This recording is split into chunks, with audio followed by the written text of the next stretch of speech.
Baby हमारे पेट में होता है तभी से हम ये सोचना स्टार्ट करते हैं कि जब हमारा बेबी इस दुनिया में आएगा तो कौन हमारे बेबी को मसाज देगा या कौन उसे नहलाएगा, तो आया ढूंढना आएगा, ये सब गड़बड़ हमारी तभी से ही स्टार्ट हो जाती है। बट अगर हम हमारे बेबी को 9 मंथ्स तक हमारे पेट में रख सकते हैं, वो डिलीवरी वाला जो लेबर पेन होता है वो अगर हम बियर कर सकते हैं, तो क्या हम हमारे बेबी को मसाज नहीं कर सकते?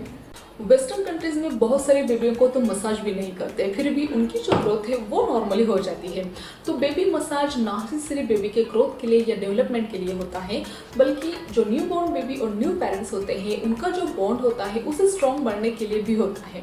तो शुरुआती दिनों में न्यू पेरेंट्स में उतना कॉन्फिडेंस नहीं होता है कि वो अपने न्यू बॉर्न बेबी को ठीक से हैंडल कर सकते हैं या नहीं, तो वो कॉन्फिडेंस उनको बेबी मसाज देता है।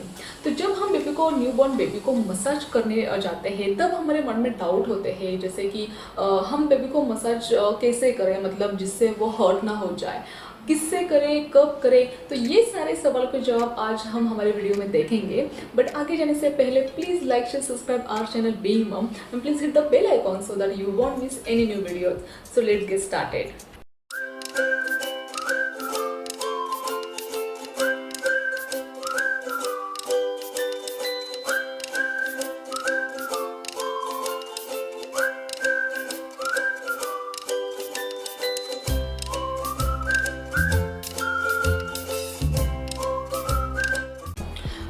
मसाज कैसे करना है वो तो हम देखेंगे ही, बट उसके पहले कुछ बातें जानना जरूरी है, जैसे कि बेबी को मसाज क्यों करना है। अगर हम हमारा खुद का एग्जांपल ले तो अगर हम खुद मसाज लेते हैं तो हम काफ़ी रिलैक्स फील करते हैं, उसके बाद हमें नींद शुगर हो जाती है और हम सो जाते हैं। तो सेम बेबीज़ का भी है, अगर हम बेबीज़ को अच्छी तरह से मसाज करते हैं तो उनके मसल्स रिलैक्स हो जाते हैं, काफ़ी रिलैक्स वो फील करते हैं। उसके बाद वो अगर हम वार्म बाथ देते हैं उनको तो काफ़ी अच्छी नींद उनको आ जाती है। मसाज से उनका जो डाइजेशन है वो इम्प्रूव हो जाता है। और बहुत सारे बेबीज़ को गैस की प्रॉब्लम तो कॉमन होती है, तो गैस से भी उनको आराम मिल जाता है। बेबी की मसल्स डेवलपमेंट के लिए भी मसाज उतना ही इम्पॉर्टेंट है। और जो हमें स्टार्टिंग में ही देखा कि न्यू बॉर्न बेबी और न्यू पेरेंट्स का जो बॉन्ड है उसे स्ट्रॉन्ग करने के लिए भी मसाज इम्पॉर्टेंट होता है। तो बेबी को मसाज करते टाइम क्या यूज़ करना चाहिए, कौन सा ऑयल हम यूज़ कर सकते हैं। तो फूड ऑयल अगर हम यूज़ करते हैं देन बेटर, बिकॉज बहुत बार ऐसा होता है कि जब हम बेबी को मसाज करते हैं तब वो खुद का हाथ ही अपने मुंह में डालते हैं, तो हमें ऐसा ऑयल यूज़ करना चाहिए। तो अगर उनका हाथ भी अगर मुंह में चला जाता है तो उसका बैड इफेक्ट उन पर ना हो, तो कोकोनट ऑयल, ऑलिव ऑयल जैसे ऑयल हम फूड ऑयल हम यूज़ कर सकते हैं। बट हमें मिनरल ऑयल या सेंटेड ऑयल बिल्कुल भी यूज़ नहीं करना है, बिकॉज मिनरल ऑयल होते हैं जो पेट्रोलियम बेस होते हैं, जो सेंटेड ऑयल होते हैं वो उनकी स्मेल काफ़ी स्ट्रॉन्ग होती है जिससे बेबी अपसेट हो जाते हैं। तो बहुत बार बेबीज़ को ऑयल पसंद नहीं होता, तो हम बेबी का मसाज क्रीम या लोशन से भी कर सकते हैं। मसाज कब देना है, तो हम मॉर्निंग से लेके इवनिंग तक कभी भी हम बेबी को मसाज दे सकते हैं। तो अगर हमें मॉर्निंग में ही देना है तो अगर उस टाइम अगर बेबी सोया हुआ है तो उसे जागकर मसाज देना इट्स नॉट गुड आइडिया। तो अगर बेबी ने कुछ खाया है या दूध पिया है उसके आधा एक घंटे के बाद हम बेबी को मसाज दे सकते हैं, या बेबी को सोने से पहले हम बेबी को मसाज दे सकते हैं। तो जब भी अगर हम बेबी को मसाज देते हैं, जैसे मॉर्निंग या इवनिंग में कभी भी अगर हम बेबी को मसाज देते हैं तो वही टाइम हमें रोज़ फॉलो करना है, जिससे बेबी का जो रूटीन है वो सेट हो जाएगा और बेबी भी जो उसका माइंड सेट है वो भी उसका तैयार हो जाएगा कि यस ये टाइम है, उस टाइम मुझे मेरी मम्मा या मेरे डैडा मुझे मसाज देते हैं, तो वो भी मसाज एंजॉय करते हैं। तो बेबी को मसाज देते टाइम क्या प्रिकॉशन हमने याद रखने चाहिए, तो उसमें तो फर्स्ट यही है कि जो भी ऑयल हम बेबी को यूज़ कर रहे हैं या जो भी क्रीम या लोशन हम बेबी को यूज़ करने वाले हैं तो उसका पैच टेस्ट हमें बेबी के स्किन के ऊपर पहले लेना है। अगर कोई एलर्जिक रिएक्शन या रैशेस अगर बेबी के स्किन के ऊपर डेवलप हो जाते हैं तो तभी हमें वो ऑयल, क्रीम या लोशन यूज़ नहीं करना है, यूज़ करना स्टॉप कर देना है। तो नेक्स्ट है कि जब भी हम बेबी को मसाज करेंगे तो एक जेंटल प्रेशर ही हमें बेबी को अप्लाई करना है, बिकॉज एक्सेस प्रेशर से बेबी हर्ट ही होते हैं, इरिटेट हो जाते हैं, इंजुरीज बेबी को हो सकती है, काफ़ी बार बेबी रो पड़ते हैं। तो एक जेंटल प्रेशर से ही हमें बेबी को थ्रू आउट मसाज देना है जिससे बेबी वो मसाज एंजॉय कर सके।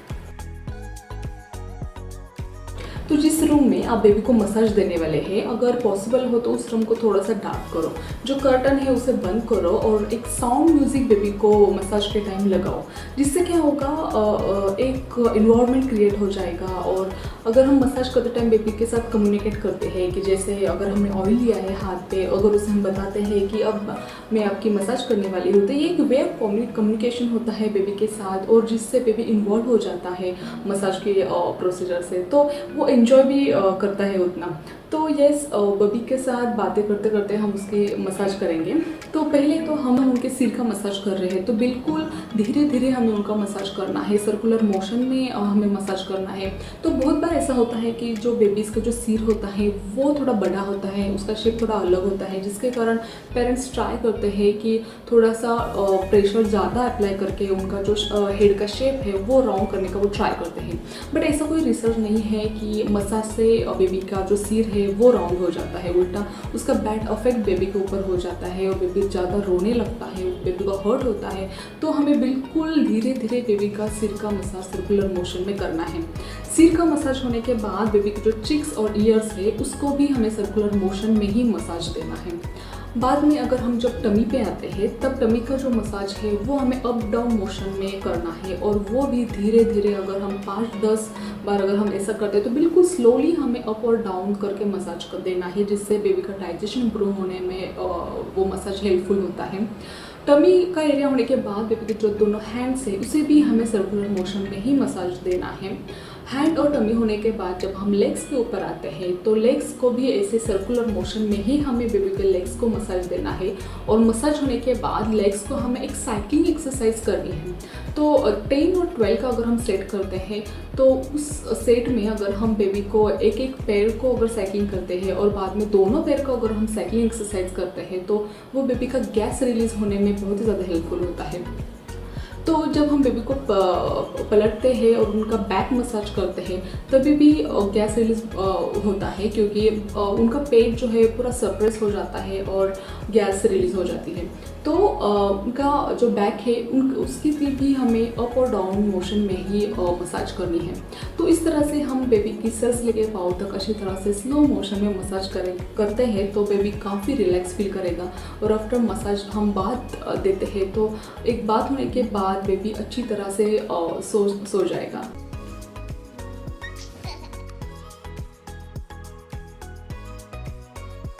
सो बेबी को टच करने के लिए पेरेंट्स को कोई भी ट्रेनिंग की ज़रूरत नहीं है। सो आराम से अपने बेबी को टच करो और मसाज एंजॉय करो।